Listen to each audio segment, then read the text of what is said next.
नमस्कार दोस्तों, मैं हूं सोलर इंजीनियर अभिषेक गुप्ता। स्वागत करता हूं मेरे यूट्यूब चैनल श्रीवेश सोलर एनर्जी में। दोस्तों, आज मैं बात करूंगा इन्वर्टर की कि कौन सा इन्वर्टर सबसे बेस्ट होता है। तो आज मैं बताऊंगा साइन वेव और स्क्वायर वेव दो इन्वर्टर होते हैं जो कि बेस्ट में उनकी तुलना करूंगा कि कौन सा बेस्ट है। साइन वेव स्क्वायर आपने शायद सुना होगा, अगर नहीं सुना तो इसके बारे में जानकारी आपको बता दूं।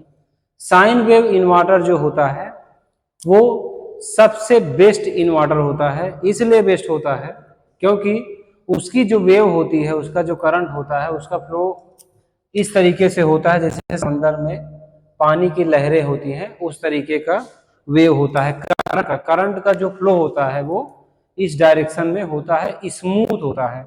यानी कि आपका लाइट कटने के बाद भी जब आपकी लाइट कटती है तो आपका इन्वर्टर आपको पता भी नहीं चलने देगा कि आपकी लाइट कट गई है।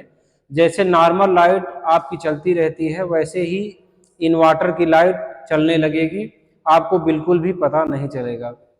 लेकिन स्क्वायर वेव इन्वर्टर में क्या है, स्क्वायर वेव इन्वर्टर में जो जैसा कि नाम स्क्वायर है तो स्क्वायर बना के, यानी कि इसकी जो लहरें होती हैं, इसकी जो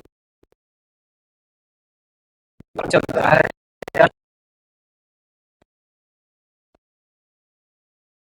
ताकि करंट का जो फ्लो होता है वो डिस्टरबेंस होता है। जो फ्लो है वो एक रुकावट के साथ चलता है। इसीलिए क्या होता है कि जब भी आपका इन्वर्टर, जब आपकी लाइट कटती है तो आपका इन्वर्टर के ऑन होने का आपको पता चलता है। थोड़ा सा उसमें गैप होता है कुछ सेकेंडों के लिए, और आपका जब लाइट पे शिफ्ट होता है आपका इन्वर्टर, स्क्वायर वेव इन्वर्टर, तब भी आपको पता चलता है कि आपकी लाइट कट गई और उस पर शिफ्ट हुआ। थोड़ा सा वोल्टेज कम होगा, थोड़ा सा या बढ़ जाएगा, ऐसा होता है।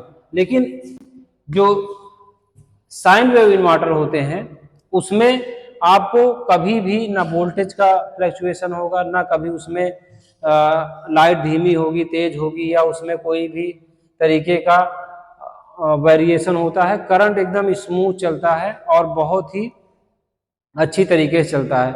दूसरा क्या होता है, लेकिन आपको ये बता दें कि साइन वेव जो इन्वर्टर होता है वो थोड़ा महंगा होता है स्क्वायर वेव से।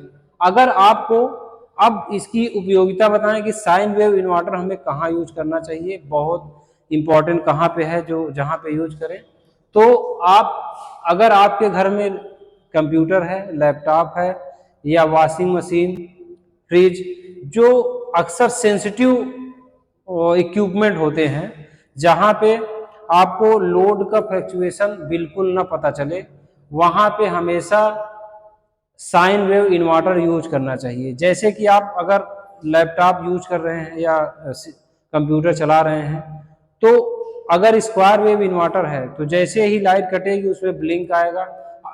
अगर आप डायरेक्ट यूज कर रहे हैं तो उसमें क्या होता है कि आपका बंद भी हो सकता है, और आपकी जो हार्ड ड्राइव में जो आपके प्रोजेक्ट हैं, जो आप काम कर रहे हैं, वो आपके डिलीट भी हो सकते हैं, इनकरप्ट भी हो सकते हैं। तो इस बात का हमेशा ध्यान रखें। कभी भी जब भी आपको इन्वर्टर अपने घर में लगवाना हो तो आपके पास कौन से इक्विपमेंट है और उस इक्विपमेंट को चलाने के हिसाब से आपको इन्वर्टर चुनना चाहिए। अब स्क्वायर वेव इन्वर्टर का उपयोग कहाँ पे है, तो स्क्वायर वेव इन्वर्टर का आपका उपयोग बता दें कि स्क्वायर वेव जो इन्वर्टर होता है उसका उपयोग अगर आपके घर में पंखा, कूलर और लाइट, ये तीन चीजों के लिए अगर आपको उपयोग करना है तो स्क्वायर वेव यूज करें, क्योंकि स्क्वायर वेव सस्ता होता है और ये उन सब चीजों के चलाने के लिए कैपेबल है। इसमें कोई प्रॉब्लम नहीं है, बहुत अच्छा चलाता है। लेकिन बस वही है कि जब आपकी लाइट कटेगी तो आपको पता चलेगा कि आपका इन्वर्टर ऑन हो गया है, या जब लाइट आएगी तो आपको पता चलेगा कि आपका इन्वर्टर ऑफ हो गया है। तो आशा करता हूं कि साइन वेव और स्क्वायर वेव में आपको अंतर समझ में आया होगा। साइन वेव स्क्वायर वेव से बहुत अच्छा है, लेकिन ये महंगा है। अगर आपके बजट में आता है, आपका पॉकेट फ्रेंडली है, तो अक्सर साइन वेव इन्वर्टर चुने। आपको अक्सर दुकानों पे स्क्वायर वेव मिलेगा क्योंकि वो सस्ता होता है, लोग हमारे यहाँ क्या करते हैं कि सिर्फ उसका VA देखते हैं और बैटरी की, इन्वर्टर का VA देखते हैं, बैटरी का जो है एम्पियर देखते हैं, AH, इन दोनों को देख के इन्वर्टर खरीदते हैं। लेकिन अब से ध्यान रखिए, अगर आपको अच्छा इन्वर्टर और बैटरी का भी आपको परफॉर्मेंस अच्छा देखना है तो साइन वेव इन्वर्टर चुने। साइन वेव इन्वर्टर बैटरी की भी हिफाजत अच्छे से रखता है। बैटरी के जो इलेक्ट्रॉन जो चार्जिंग के लिए बैटरी में जाते हैं उसको एक शेप अच्छा स्मूथली भेजता है, तो बैटरी की भी लाइफ बढ़ जाती है। तो ये ध्यान रखें कि साइन वेव इन्वर्टर ही चुनें। और धन्यवाद।